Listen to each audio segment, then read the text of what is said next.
Glórias a Deus. Saúde os irmãos com a paz do Senhor. Glória a Deus. Meus amados, nós vamos meditar na palavra de Deus, vamos caminhar um pouquinho no estudo sobre Cristologia. Eu quero convidar os irmãos para que abram as vossas Bíblias na Epístola de Paulo aos Romanos, capítulo 1, versículos 1, 2, 3 e 4. Carta de Paulo aos Romanos, capítulo 1, versículo 1, 2, 3 e 4. Assim está escrito: Paulo, servo de Jesus Cristo, chamado para apóstolo, separado para o Evangelho de Deus, o qual antes havia prometido pelos seus profetas nas Santas Escrituras, acerca de seu filho, que nasceu da descendência de Davi segundo a carne, declarado Filho de Deus em poder, segundo o Espírito de santificação, pela ressurreição dos mortos, Jesus Cristo, nosso Senhor. Quantos podem glorificar e exaltar o nome de Jesus pela leitura da sua palavra? Vamos nesta noite, irmãos amados, ter aqui uma visão panorâmica desse estudo maravilhoso inserido dentro da teologia sistemática.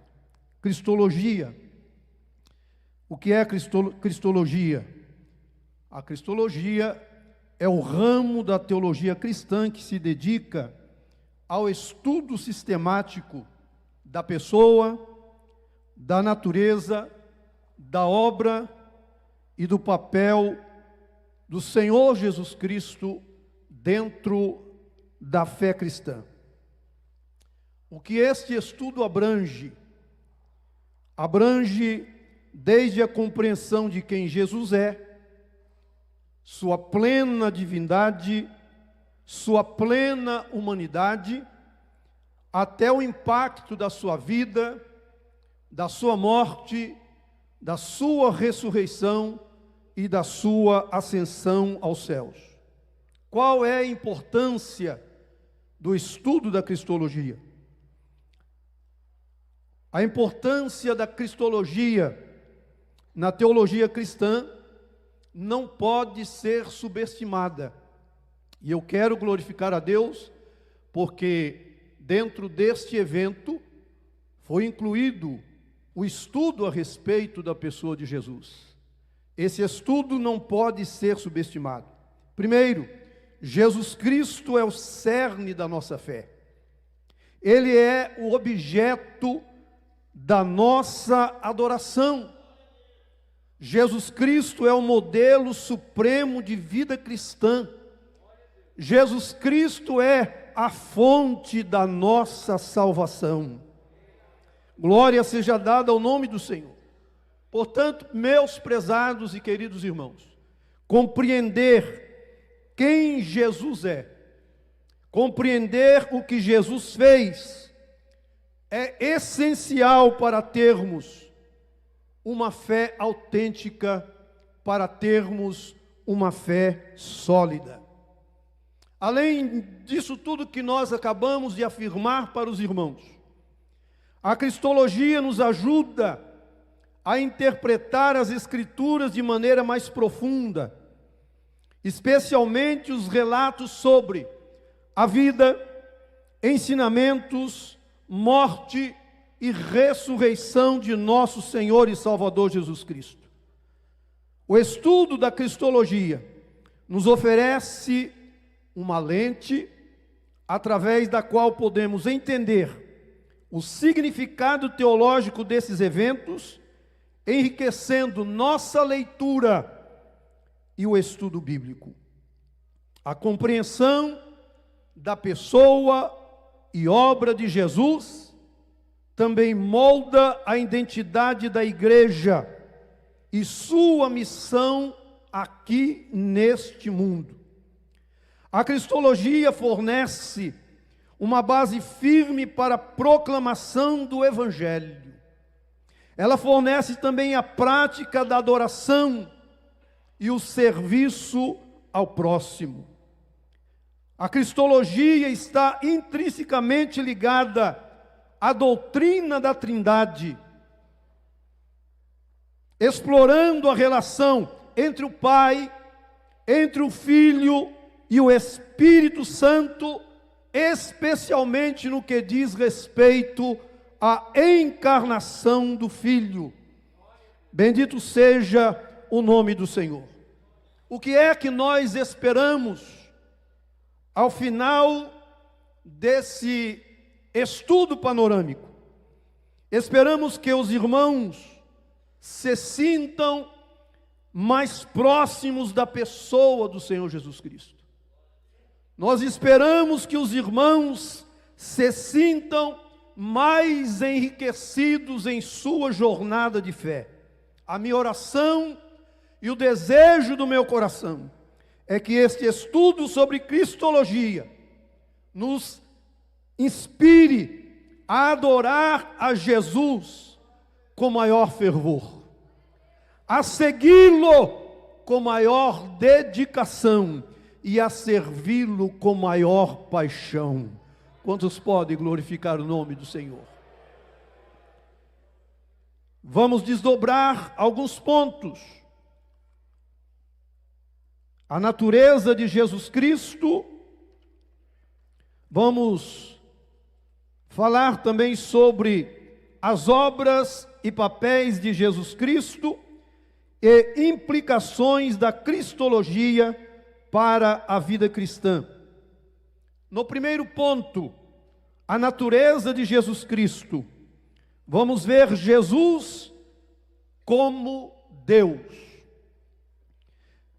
Vamos começar com a plena divindade de Jesus Cristo. Quando nós lemos o Evangelho de João, no capítulo 1 e logo no primeiro versículo, nós encontramos a palavra de Deus dizendo: no princípio era o Verbo, e o Verbo estava com Deus, e o Verbo era Deus. É importante observar esta expressão, no princípio, porque no livro do Gênesis, logo no primeiro capítulo, nas primeiras palavras, lá também encontramos a expressão: no princípio criou Deus os céus e a terra. Há uma diferença entre essas palavras lá no livro do Gênesis e as mesmas palavras no Evangelho de João. Quando a Bíblia diz no princípio lá no livro do Gênesis, está falando no princípio da criação de todas as coisas. Mas quando fala de Jesus, no princípio era o Verbo, e o Verbo estava com Deus, e o Verbo era Deus, está falando, no princípio era o Verbo, está falando da eternidade do Verbo. No princípio era o Verbo, e o Verbo estava com Deus, está falando da comunhão do Verbo.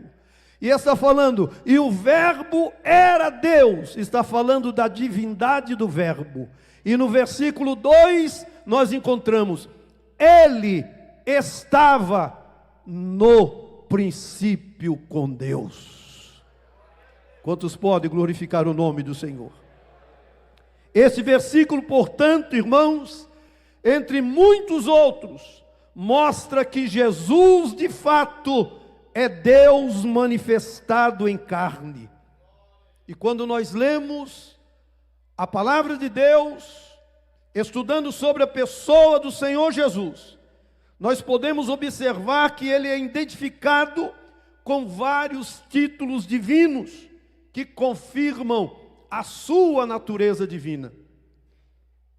Títulos divinos são atribuídos ao Senhor Jesus Cristo. Por exemplo, Filho de Deus. E onde é que nós encontramos isso na Bíblia? No batismo de Jesus. Quando João o batizou, quando Jesus sai das águas, diz a Bíblia, orando ele, o céu se abriu. o Espírito Santo desceu sobre ele em forma corpórea de uma pomba.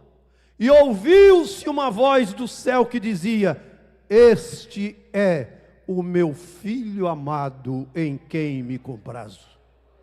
Além desse texto, nós encontramos no Evangelho de Mateus, no capítulo 17, onde nós encontramos a narração sobre a transfiguração de Jesus.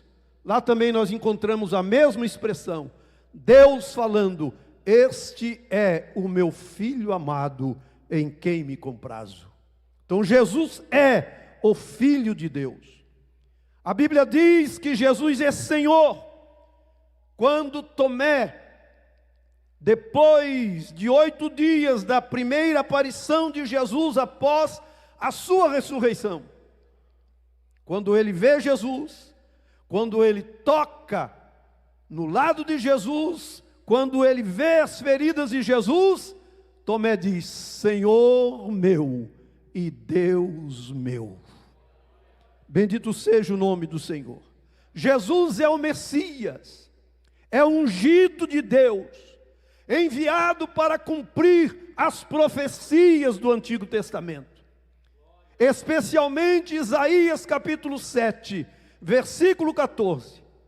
E a virgem conceberá e dará à luz um filho, e será o seu nome Emanuel. Mateus registrou no Evangelho que leva o seu nome, capítulo 1, versículo 23, ao discorrer sobre o nascimento de Jesus, citando Isaías 7,14. Porque a virgem conceberá e dará à luz um filho, e entre parênteses, ou melhor, dará à luz um filho, e será o seu nome Emanuel. Mas entre parênteses, lá está a expressão, que traduzido é Deus conosco. Ele é o Messias, ele é o ungido de Deus, bendito seja o nome do Senhor. Jesus se revelou como Messias para a mulher samaritana junto ao poço de Jacó. Ela disse, na conclusão do diálogo que estava tendo com Jesus, e Jesus com ela, obviamente, ela disse: eu sei, quando o Messias vier, ele nos relatará, ele nos dirá tudo. E Jesus entendeu que era o momento de revelar-se àquela mulher, olhou dentro dos seus olhos e disse: eu sou o que falo contigo. Você pode adorar o nome de Jesus? Vamos ver rapidamente Jesus como humano. Além de ser totalmente divino, Jesus também é plenamente humano. Ele nasceu de uma virgem, viveu uma vida humana, experimentou emoções e sofreu como qualquer ser humano. Assim como nós encontramos exemplos bíblicos que atestam a divindade do Senhor Jesus Cristo, nós encontramos textos bíblicos que atestam a humanidade de nosso Senhor e Salvador Jesus Cristo. O nascimento virginal, acabamos de citar, Isaías 7,14. Mas em Gálatas capítulo 4, versículo 4, lá Paulo deixou registrado: porque vindo a plenitude dos tempos, Deus enviou o seu Filho, nascido de mulher, nascido sob a lei. Bendito seja o nome do Senhor. Jesus teve uma vida terrena. Isso significa que ele viveu uma vida comum como qualquer ser humano. Ele sentiu cansaço, Jesus sentiu fome, Jesus sentiu sede. Quando lemos a respeito da mulher samaritana, a Bíblia diz que ele estava junto ao poço de Jacó à 6ª do dia, meio-dia, sol a pino. E a Bíblia diz que, cansado do caminho, Jesus assentou-se junto ao poço de Jacó. Agora deixa eu dizer uma coisa para os irmãos. Como homem, sentou-se porque estava cansado. Mas como Deus, ele abriu a boca e disse: vinde a mim, todos vós que estáis cansados, e eu vos aliviarei.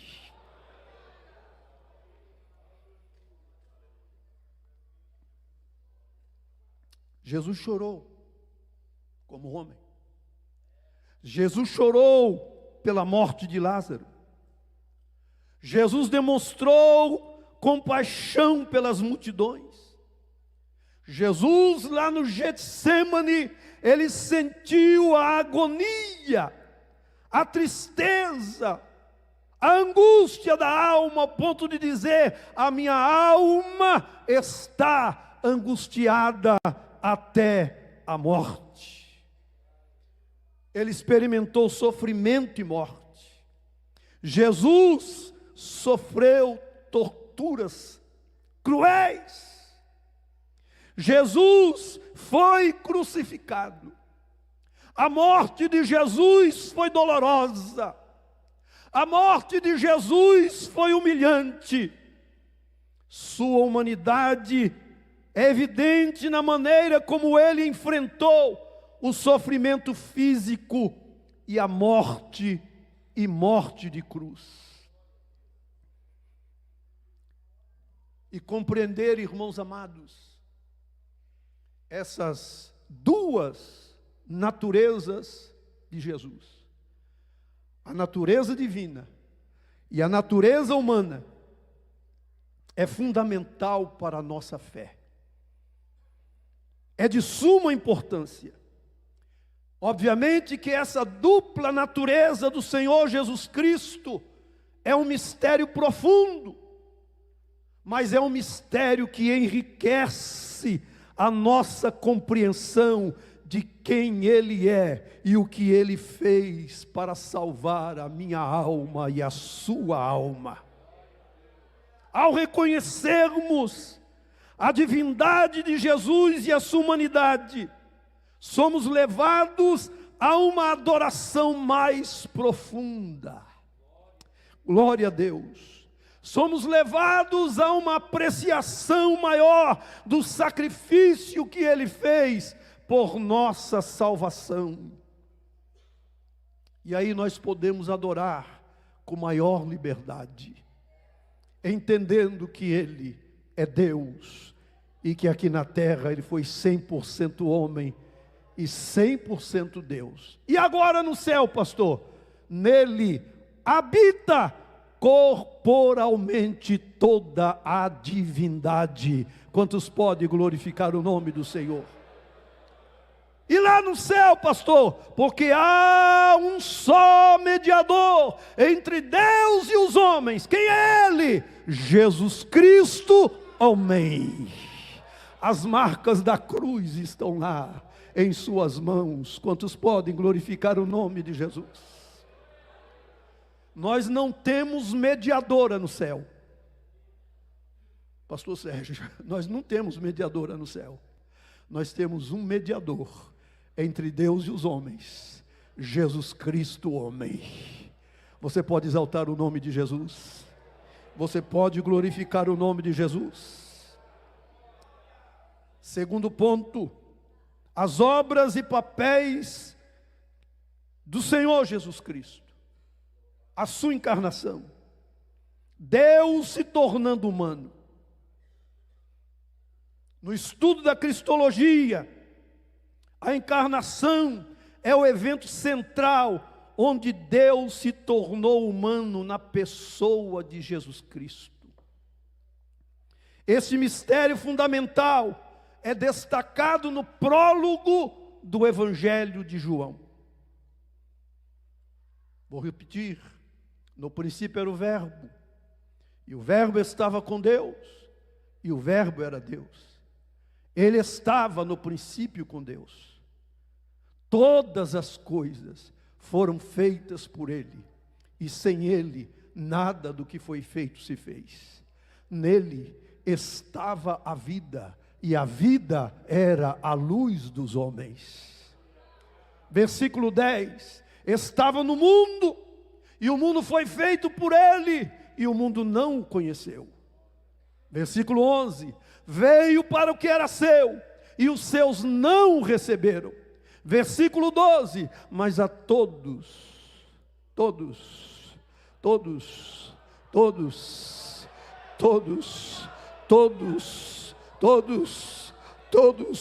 quantos o receberam, deu-lhes o direito de ser chamados filhos de Deus, aos que não nasceram da vontade da carne, nem da vontade do varão, mas de Deus. E João conclui o prólogo dizendo: e o Verbo se fez carne e habitou entre nós, e vimos a sua glória, como a glória do unigênito do Pai, cheio de graça e de verdade. Você pode levantar a sua mão por um minuto e adorar ao Senhor Jesus Cristo. Adore a Jesus, adore a Jesus, Ele é digno de ser adorado.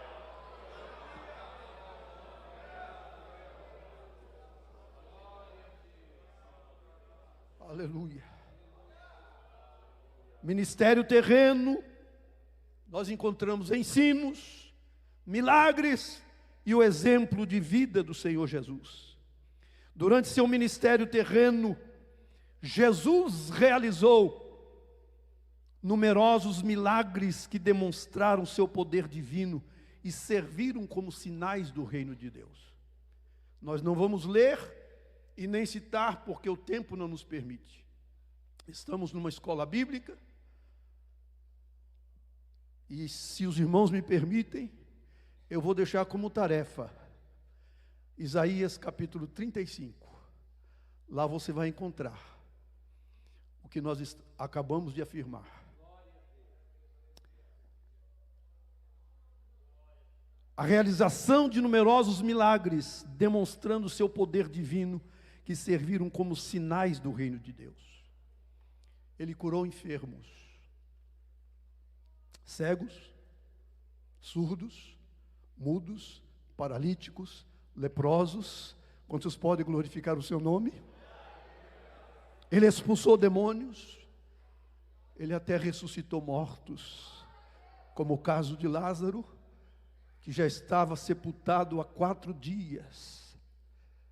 E a irmã, vendo a impossibilidade, disse para Jesus: não tem mais jeito, já cheira mal. Não te hei dito que se creres verás a glória de Deus? Tirai a pedra. A pedra foi removida e bastou uma palavra de Jesus. Morto ouve, e não ouve a minha voz, mas a voz do doador da vida. Mas a voz do doador da vida. Aleluia. Lázaro, vem para fora. Oh glória, você pode entender isso? A reconstituição daquilo que já estava em estado de decomposição na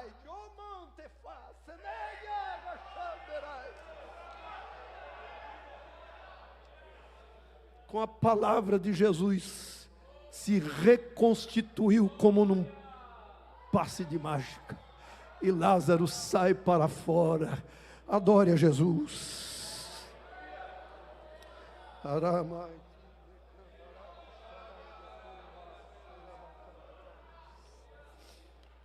A morte sacrificial na cruz tem um significado teológico e um impacto redentor para as nossas vidas. A crucificação de Jesus é o ponto culminante de sua missão redentora. Lá na cruz, Jesus assumiu o meu pecado. Lá na cruz, Jesus assumiu o seu pecado. Lá na cruz, Jesus assumiu o pecado de toda a humanidade. oferecendo-se como sacrifício perfeito para me reconciliar com Deus, para te reconciliar com Deus. Isaías 53:5 nos fala sobre isso. Mas ele foi ferido por causa das nossas transgressões. O castigo que nos traz a paz estava sobre ele, e pelas suas pisaduras fomos sarados. Mas nós temos também a ressurreição e a ascensão de Jesus. A vitória sobre a morte e a exaltação de Cristo. O que significa a ressurreição de Jesus? Paulo escrevendo aos Romanos, capítulo 4, versículo 25. Lá está escrito que ele foi crucificado para a nossa salvação, mas ele ressuscitou para a nossa justificação. O que significa a ressurreição de Jesus? É a prova definitiva de sua divindade. Mas é muito mais do que isso, é a garantia da nossa esperança. Jesus está vivo, Jesus está vivo, o dono desta igreja está vivo.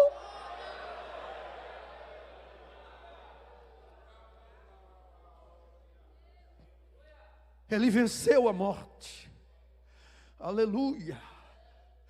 Aquela tumba fria não pôde reter o corpo de Jesus. Ao terceiro dia ele ressuscitou glorioso. Passou 40 dias dando instruções aos seus discípulos. Mas ele havia dito lá no capítulo 14, 15 e 16 de João: é necessário que eu vá, porque se eu não for, o Consolador não virá a vós. Eu estou indo, mas eu não vou deixar vocês órfãos. Eu enviarei outro Consolador para que fique convosco para sempre. Jesus está dando as últimas instruções aos discípulos pelo Espírito Santo, e de repente ele começa a ser assunto aos céus. E os discípulos estão olhando e acompanhando. Uma nuvem oculta Jesus aos olhos dos discípulos, e 2 varões vestidos de branco vêm e até eles e diz: varões galileus, porque estáis olhando para o céu? Esse Jesus que dentre vós saiu, da mesma forma que ele subiu, da mesma forma que ele foi recebido no céu, ele voltará, ele subiu, ele está exaltado, ele está à destra de Deus, mas ele voltará para buscar a igreja, para arrebatar os santos, para estar com ele por toda a eternidade. Pode exaltar o nome de Jesus. Implicações, terceiro ponto, implicações da cristologia para a vida cristã.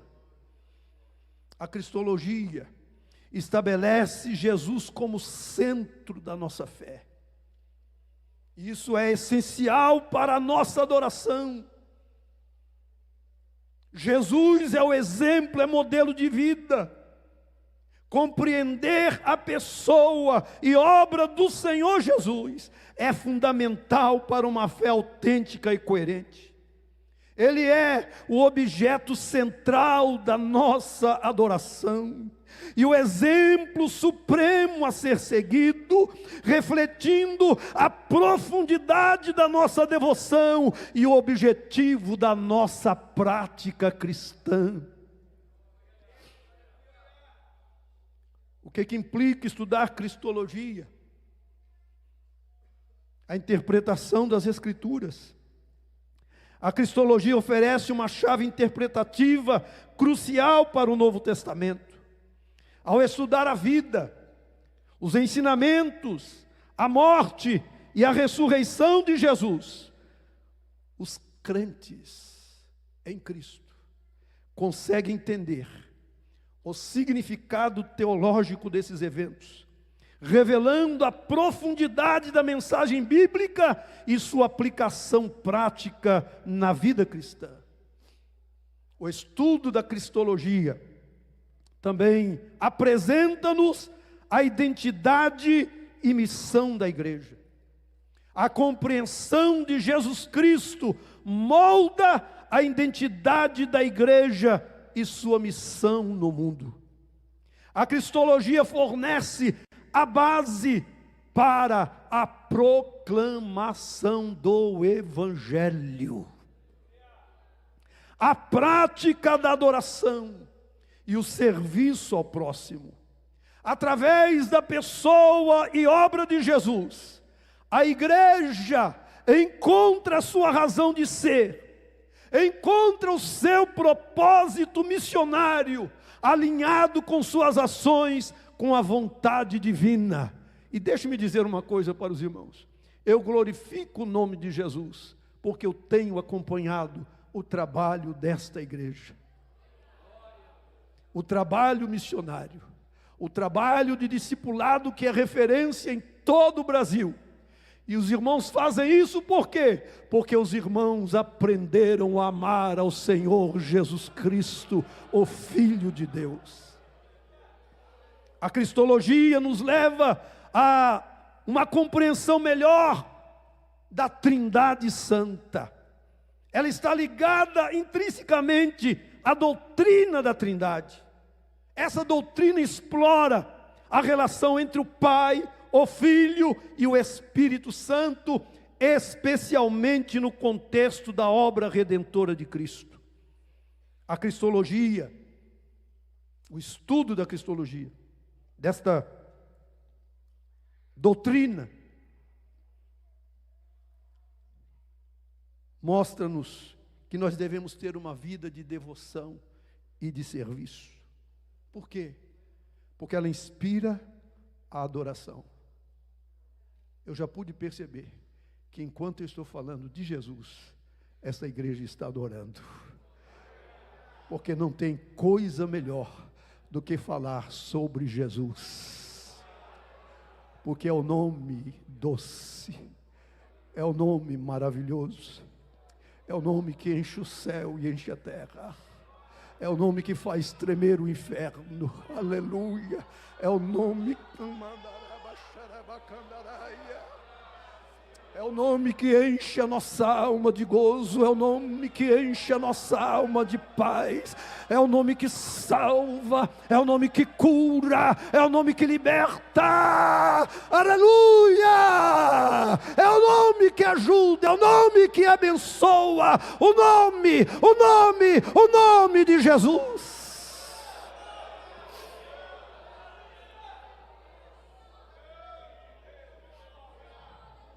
Nos leva a ter um amor maior pela pessoa de Jesus, nos leva a servir melhor ao nosso próximo, conhecer mais profundamente a pessoa de Jesus, motiva os crentes a uma vida de devoção sincera, a uma vida de serviço dedicado, refletindo o caráter de Cristo em todas as áreas da vida. Este estudo sobre a pessoa de Jesus nutre a alma, orienta a nossa conduta e fortalece o testemunho da igreja no mundo. Você pode glorificar o nome de Jesus? Precisamos, cada dia, nos lembrar que o Senhor Jesus é o centro da nossa fé. Vou fazer aqui uma interação rápida com os irmãos. Posso, pastor? Os irmãos podem repetir comigo. O Senhor Jesus Cristo é o centro, diga assim, ó, da minha fé. Aleluia. Aleluia.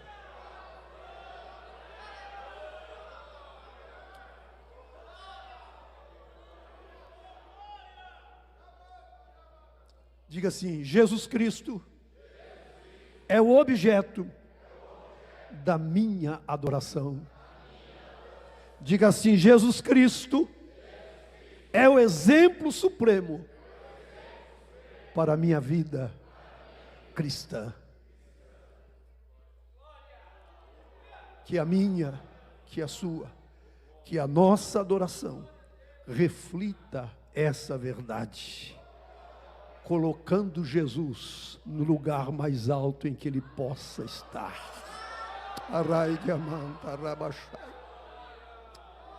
Porque Ele é grande, porque Ele é grande, porque Ele é Senhor.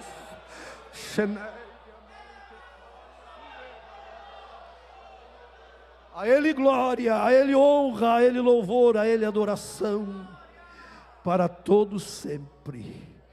Que Deus nos abençoe, no precioso e eterno nome de Jesus. Muito obrigado.